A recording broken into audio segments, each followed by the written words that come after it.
There's another thing we have to tackle to ensure we don't constantly get a flat Strat. If you're not properly intonated, an E here could mean a drastically flat or sharp E here. Then you'll be like, well, what's wrong with my guitar? Now, you go to the store, and when you walk out, your wallet is as flat as this guitar stays in tune. Let's go over the things real fast to fix that. Intonating your guitar is huge. This is what's going to determine how well your guitar stays in tune as you're playing up and down the neck. An E here, if you're properly intonated, will be an E here. If you're not properly intonated, an E here could mean a drastically flat or sharp E here, completely throwing off the tone, especially if you're playing with other players.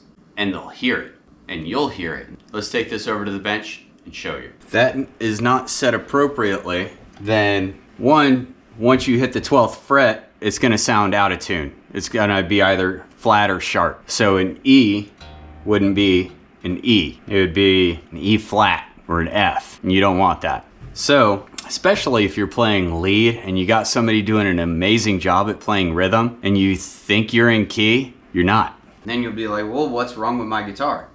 What's wrong is the distance between the leading edge of the saddle and the tip and the edge of the nut. This distance right here determines how your string vibrates and that pitch that it puts off up and down the neck.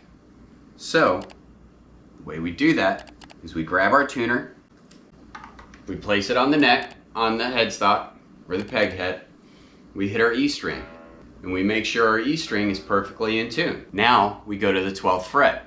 Are we hitting the same? Yep, we're hitting the same. Now say we're not. If it's flat at the 12th fret, that means I need to make this a little bit sharper. The way we make it sharper is taking the saddle and bringing it up towards the nut. Say we hit this and it's sharp. We need to flatten it. How do we flatten it? We take the saddle and adjust it to where the saddle is being moved away from the nut. Let's take this over to the bench and show you. There's another thing we have to tackle. So, let's go ahead and get this guy tuned up. Set him to E.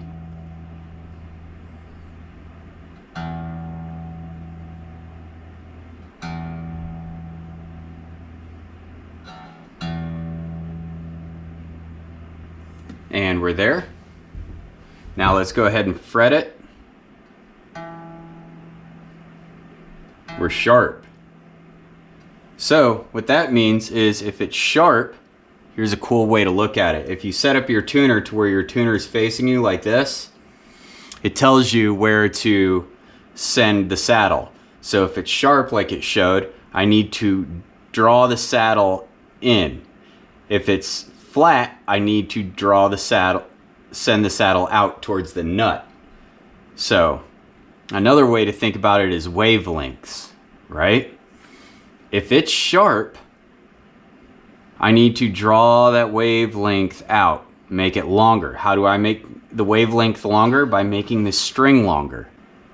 So, since we're sharp,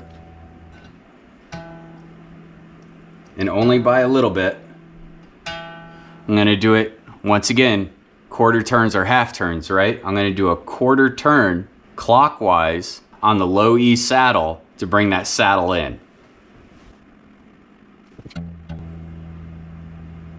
Tune it back to E. E. A little sharp. Let's go ahead and another quarter turn.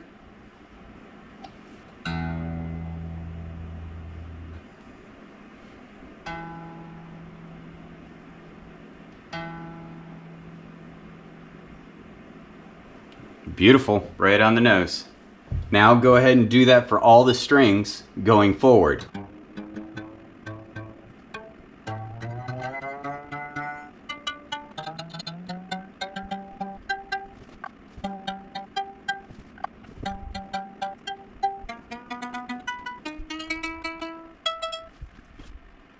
All right, now all you got to do, since we're all set up, is noodle away and tune it back up as you get done. One step left, guys. You got to noodle. You got to have fun and noodle on the guitar because the strings need to be stretched. So go through and do some crazy bends on the 12th fret and then noodle around. Do it crazy. Do it wild. Get that stretch in there and then go back through and retune.